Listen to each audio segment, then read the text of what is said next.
मंडळी नमस्कार. जनन शांती म्हणजे बाळाचा ज्या वेळेला जन्म झाला त्यावेळी जर एखादी तिथी खराब असेल, नक्षत्र खराब असेल, योग करण असं काही खराब असेल तर अशा वेळी जनन शांती सांगितली जाते. बाळाचा जन्म जर ग्रहण काळात झाला असेल किंवा जुळी बाळे जन्माला आली असतील किंवा जन्मताच बाळाला दात असतील तर अशा वेळी बाळाला जनन शांती बाळाची करण्यास सांगितले जाते. पायाळू बाळ कधी कधी जन्मते.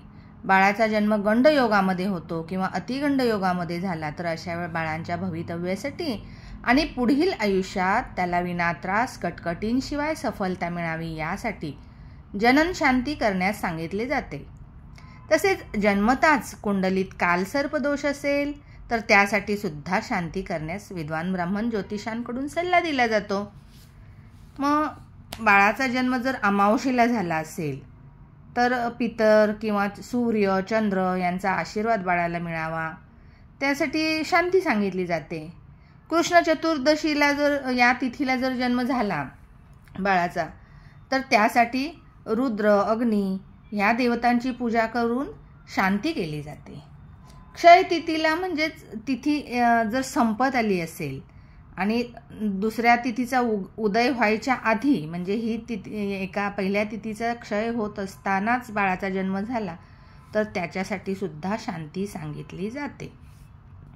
अश्विनी नक्षत्राच्या पहिल्या चरणावर जर बाळाचा जन्म झाला तर त्यासाठी शांती सांगितली जाते. पुष्य नक्षत्राचा दुसरा आणि तिसरे चरण ह्यासाठीही शांती सांगितली जाते.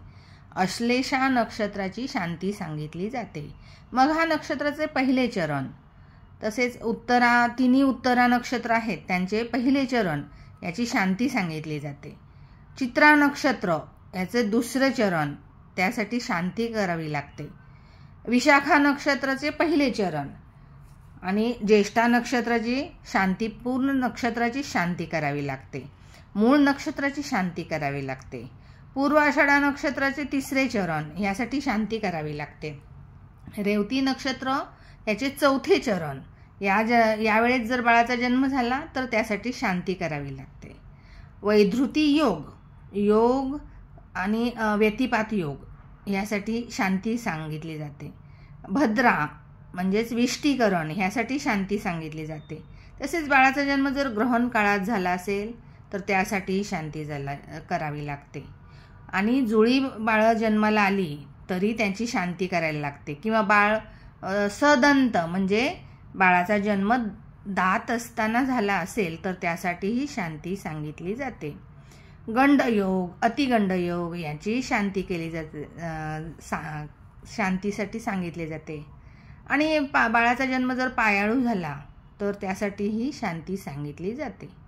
अशा प्रकारे बाळाच्या पुढच्या भवितव्यासाठी या प्रकारच्या शांती करून बाळाचे उज्ज्वल भविष्यासाठी आपण शांती करत असतो.